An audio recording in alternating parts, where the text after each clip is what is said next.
Isang mapagpalang umaga po sa inyo. In the book of Psalms, chapter 37, verse 4 and 5, Delight thyself also in the Lord, and He shall give thee the desires of thine heart. Commit thy way unto the Lord, trust also in Him, and He shall bring it to pass.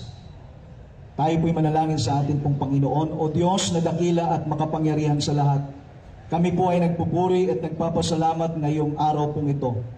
sa biyaya ng buhay at kalakasan na pinagkaloob po sa amin, sa katagumpayan, Panginoon, na pinagkalooban po kami ng maayos at magandang kapanahunan.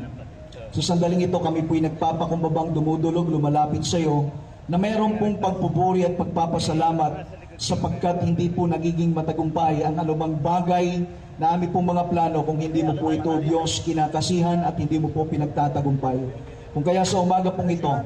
kung paano po kami labis na nagpapasalamat, gayon din po yung aming pagtitiwala sa iyo, na kung saan, Panginoon, sa pagpapasimula ng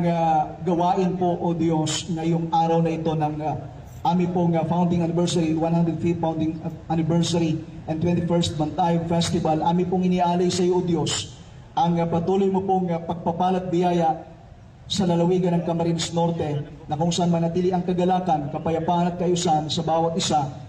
na kung saan, Panginoon, ikaw po ang siyang maguguna, magbibigay ng proteksyon sa bawat kalahok, sa bawat activity na gagawin. Ilalayo mo po sa anumang sakuna, anumang trahedya, anumang kapamakan ng bawat isa, kundi ipagkakalo mo po sa amin, O Diyos,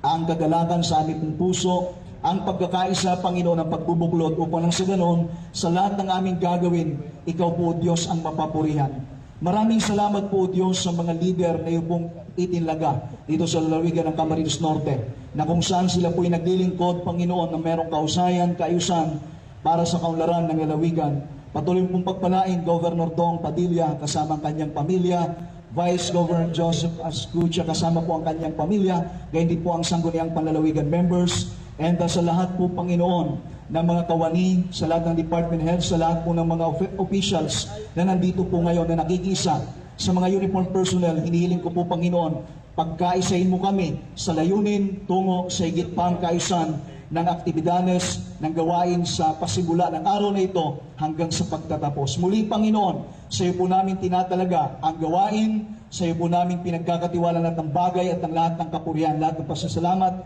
ay tanging sa iyo sa pangalan ng Panginoong Jesucristo. Ang lahat ay magsabing Amen. Amen.